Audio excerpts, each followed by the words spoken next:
Alors, j'ai été invité par l'ECS Paris, c'était très sympa de leur part, et en fait, le sujet que j'ai abordé, c'était Anonymous, et plus qu'Anonymous, finalement, la cyberculture et la contre-culture du web, tous ces mouvements qui ont commencé dans les années 70 et qui sont maintenant, qui constituent en fait le terreau de ce qu'est devenu Anonymous. Donc en fait, l'idée, c'était d'analyser le phénomène, mais d'un point de vue socio-historique, on va dire, en retraçant un peu tous les mouvements qu'il y a eu de hackers et contre-culturels sur Internet pour arriver à comprendre ce qu'est maintenant le phénomène Anonymous.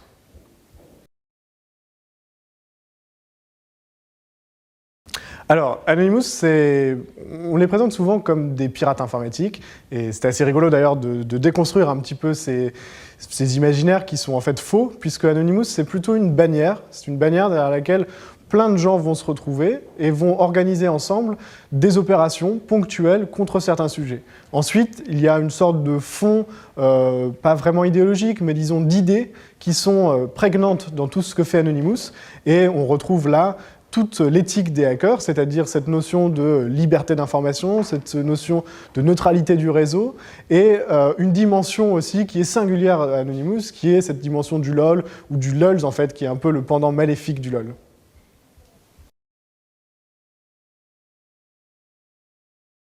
Alors le cyberactivisme, et dont Anonymous en fait est l'un des représentants, et c'est ce qu'on essaye en fait de montrer dans le livre qu'on a pu écrire avec Frédéric Bardot, c'est que ça va certainement bouger les lignes, les rapports de force entre, d'un côté, des structures, qui peuvent être soit des États, soit des entreprises, soit des gouvernements, et de l'autre côté, la population, et spécifiquement la population Internet. Mais pas uniquement, finalement. Quand on se rend compte avec les manifestations contre ACTA qui sont prévues dans les mois qui arrivent, et dans les semaines qui arrivent, Anonymous est devenu une sorte d'étendard utilisé même par des députés, comme les députés polonais récemment, qui ont porté le masque de Guy Fawkes, le masque d'Anonymous, dans le Parlement. C'est devenu une sorte d'étendard qui est utilisé pour revendiquer des choses et qui fait bouger les lignes entre, d'un côté, la population et de l'autre côté, des structures.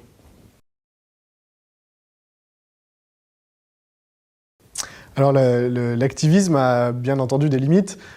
Quand on a vu Anonymous aux côtés, par exemple, des insurgés syriens, on peut absolument pas dire que Anonymous est comparable à des personnes qui sont dans la rue face à des chars et qui combattent des gens qui ont des armes. Anonymous n'est pas du tout, on n'est pas du tout sur le même ordre de valeur. Cela dit, ça a quand même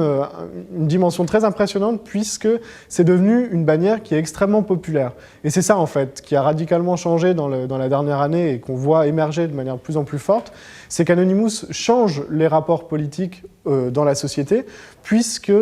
c'est une sorte de non-structure, quelque chose à laquelle les gens peuvent se connecter, se déconnecter, qui promeut des valeurs qui sont essentielles sur Internet et qui, au fur et à mesure, les infuse dans la société.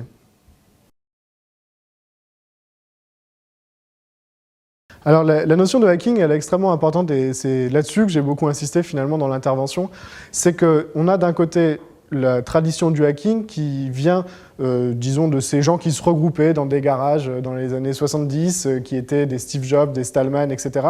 qui bidouillaient. Et en fait, la notion de base, enfin ce qu'est le hacking, c'est du bidouillage avec de la technologie en général, et avec deux dimensions. La première, c'est que les hackers cherchent à comprendre les structures, que ce soit des réseaux ou que ce soit même après, finalement, des États ou des entreprises. Ils cherchent à comprendre ces structures, et ensuite, ils peuvent être amenés à en détourner l'utilisation ou l'usage qui est généralement inscrit dans ces structures. Donc en fait, le hacking, on peut le comprendre comme un détournement d'objets techniques, technologiques, des usages qui sont attribués à ces objets a priori. Ensuite, le hacking, en fait, peut être compris de manière plus générale comme un détournement global, c'est-à-dire qu'on pourrait considérer que finalement, Anonymous est plus un hacker des médias, un hacker de cette économie de l'attention,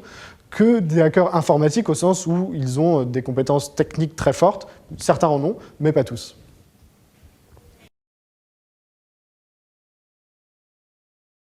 Alors, ce qui est extrêmement intéressant avec les étudiants en master digital, c'est que, en fait, je pense qu'ils sont amenés très rapidement à travailler dans des agences, travailler dans des annonceurs, en tout cas, travailler dans la communication digitale, où, en fait, on a besoin Et c'est extrêmement intéressant d'avoir cette connaissance de la culture web, cette connaissance aussi de la contre-culture Internet et savoir comprendre ces signaux faibles qui ensuite émergent, qui ensuite sont des vraiment porteurs d'énormément de choses, de mobilisation notamment sur Internet. Ça permet, même d'un point de vue de communicant, de comprendre énormément de choses. Et j'espère en tout cas qu'ils auront retenu quelque chose de cette intervention et si possible la notion de hacking, la notion de détournement. Et ils me disaient en partant qu'ils allaient peut-être détourner la campagne de l'école et donc j'espère voir ça